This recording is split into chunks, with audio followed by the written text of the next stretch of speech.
Good morning student, आपका MA final history की class में वेलकम है। तो बच्चे आज हम कर रहे हैं उसी क्वेश्चन को कंटिन्यू।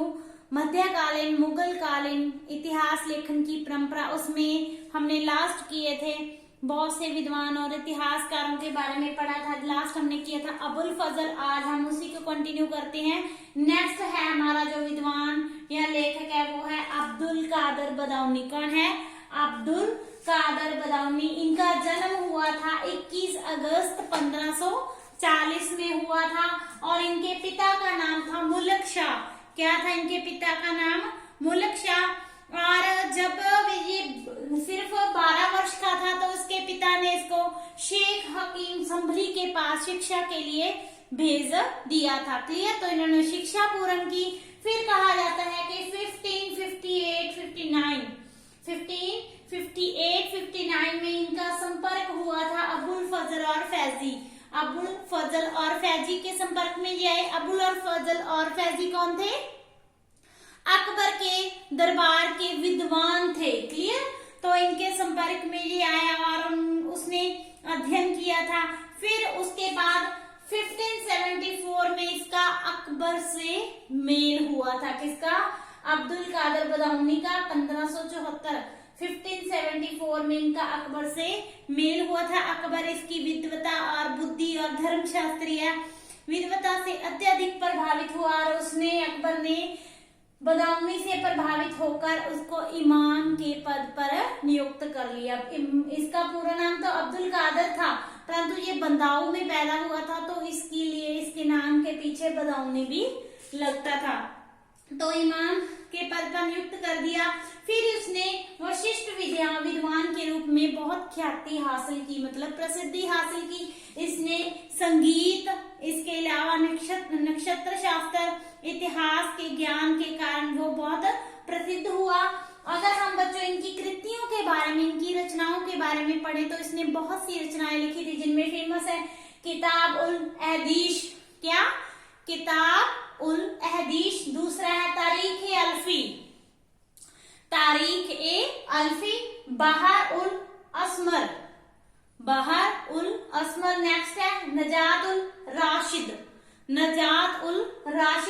फिर नेक्स्ट है तजुर्माए महाभारत और नेक्स्ट है तजुर्माए रामायण। फिर उसके बाद है तजुर्माए सिंहासन बत्तीसी और लास्ट है मुंतखाब उल तवारीख। इसको एक और नाम से भी जानते हैं, तारीख बदाऊनी। क्लियर? तारीख बदाऊनी वेरी इंपॉर्टेंट। जो लास्ट वाली बुक है वेरी इंपॉर्टेंट, 2 नंबर में भी आ सकती है आपको और मीडियम वाले क्वेश्चन में भी आ सकती है। इसको मुंतखाब तवारीख भी कहते हैं और तारीख बदाऊनी भी कहते हैं। क्लियर? तो इस पुस्तक में इसने क्या किया था? इसने अकबर और इसके जो दोस्त थे अबुल फजल और फैजी, इनकी काफी इन्होंने भर्त्सना आलोचना की है, क्योंकि ये क्या था? एक कट्टर सुन्नी मुसलमान था। परंतु ये अकबर की सहनशीलता के कारण अबुल फजल, फैजी और अकबर का विरोधी हो गया था और इसने जो अपना ग्रंथ लिखा था तारीख बदाऊनी, इसमें उसने मुसलमानों और शियाओं के प्रति, क्योंकि ये कट्टर सुन्नी था, तो इसने उस समय के जो उदार मुसलमान थे और जो शिया मुसलमान थे उनके प्रति जो अपने द्वेष और ईर्ष्या की भावना को इन्होंने पेश किया है।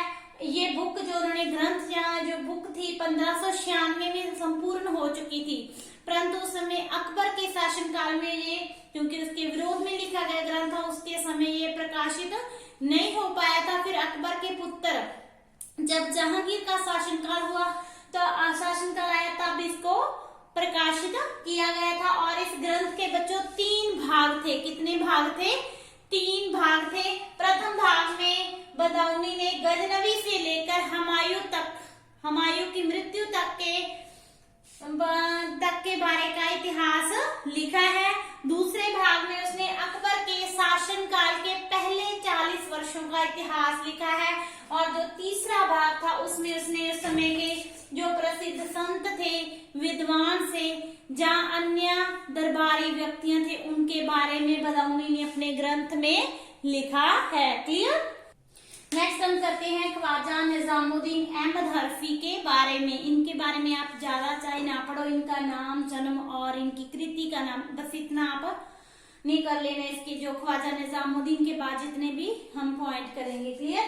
तो इनका जन्म हुआ था 1551 में हुआ था और इनका पिता का नाम भी सेम ही था, ख्वाजा निजामुद्दीन अहमद। इनके पिता का नाम भी इनका नाम सेम था, ख्वाजा निजामुद्दीन अहमद।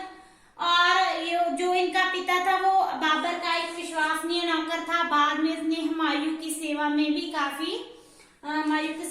भी उसने उनके समय साथ निभाया था। और अगर हम निजामुद्दीन अहमद हरफी की कृति की रचना करें तो इनकी कृति का नाम था तबकात-ए-अकबरी, क्लियर, तबकात-ए-अकबरी। और ये कृति लिखी गई थी 1593 में, 1593, क्लियर।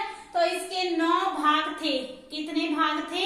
9 भाग थे। और इसमें ख्वाजा निजामुद्दीन अहमद ने गजनवी शासकों के आरंभ से लेकर 1593 ईस्वी तक का इतिहास लिखा है। और इस कृति की बच्चों विशेषता ये है कि उसने न सिर्फ दिल्ली के सुल्तानों या मुगल शासकों के बारे में लिखा, बल्कि उसने कश्मीर, दक्कन, मालवा, गुजरात, बंगाल, जौनपुर के शासकों या राजाओं के बारे में भी लिखा था। इसके अलावा सैयद और लोदी वंश के सुल्तानों का इतिहास जानने में भी हमें तबकात-ए-अकबरी काफी सहयोग देती है, क्लियर। नेक्स्ट हम करते हैं मोहम्मद कासिम हिंदू शास्त्राबादी। मोहम्मद कासिम हिंदू शास्त्राबादी, इनका एक और नाम था फरिश्ता। वेरी वेरी इंपॉर्टेंट 2 नंबर का क्वेश्चन के मोहम्मद कासिम हिंदू शास्त्राबादी को और किस नाम से जाना जाता है? फरिश्ता, या फरिश्ता का दूसरा नाम क्या है, क्लियर। तो इनका जन्म हुआ था ईरान के अस्त्राबाद में 1552 में हुआ था। कब हुआ था? 1552 में हुआ था। तो इनके पिता का नाम था गुलशन अली हिंदू शाह। क्या था? गुलशन अली हिंदू शाह था। और मोहम्मद कासिम जब मात्र एक बच्चा था तो उनको उसने अहमदनगर लाया गया। फिर वो बीजापुर के इब्राहिम आदर शाह द्वितीय की सेवा में लग गया था और वहीं उसने अपनी कृति की रचना की थी। उनका नाम था तारीख-ए-फरिश्ता। उनकी रचना का नाम क्या था? तारीख-ए-फरिश्ता। इसको 2 और नामों से भी जाना जाता है, नौसरनामा। कौन से नाम से? नौसरनामा। और दूसरा है तारीख-ए-इब्राहिमी। क्या नाम है? तारीख-ए-इब्राहिमी, नौसरनामा और तारीख-ए-बदामी। इसमें उसने मुस्लिम शक्ति के विवरण के बारे में अपनी इस बुक में लिखा हुआ है, क्लियर।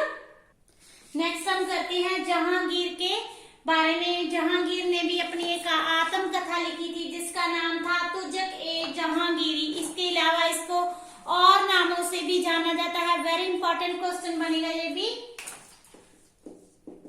तुज़क-ए-जहांगीरी इसको और नामों से भी जाना जाता है, जैसे का तारीख-ए-सलीम शाही, इसके अलावा इकबालनामा, जहांगीरनामा, क्लियर। तो इसने ये जो लिखा गया था ग्रंथ जहांगीर के निर्देशन में ये ग्रंथ लिखा गया था, क्लियर। इसमें हमें जहांगीर के शासनकाल, उनके व्यक्तित्व, उनके शासन के आरंभिक वर्षों के बारे में हमें जानकारी मिलती है। उनके शासन की घटनाओं और भारत की दशाओं के या उनके भारत के हालातों के बारे में ये जो ग्रंथ है हमें जानकारी देता है। उसके बाद नेक्स्ट आता है मोहम्मद हाशिम खफी खां। क्या आता है? मोहम्मद हाशिम खफी खां आता है। और उनके जो ग्रंथ का नाम है तारीख-ए-खफी खां या मुंतखब-उल-लबाब। क्या है? तारीख-ए-खफी खां या मुंतखब-उल-लबाब। इसके 3 भाग थे, क्लियर। तो इस बुक के 3 भाग थे। प्रथम भाग में उसने मुसलमानों के अभियानों से लेकर लोदी वंश तक का इतिहास लिखा है।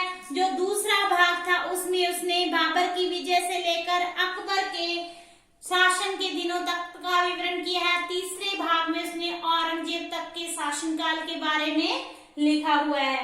उसके बाद है मोहम्मद कासिम। इन्होंने आलमगीरनामा लिखा था जिसमें उन्होंने औरंगजेब के शासनकाल और उनके समय की भारत के हालात और घटनाओं के बारे में जानकारी दी है। और लास्ट है अब्दुल हमीद लाहौरी। पादशाहनामा, इसमें उन्होंने शाहजहां के शासनकाल और उनके समय की घटनाओं का विवरण दिया है। तो आज के लिए ये बच्चे आपका टॉपिक कंप्लीट हुआ। नेक्स्ट लेक्चर में हम करेंगे आधुनिक इतिहास लेखन की परंपरा। Thank you so much.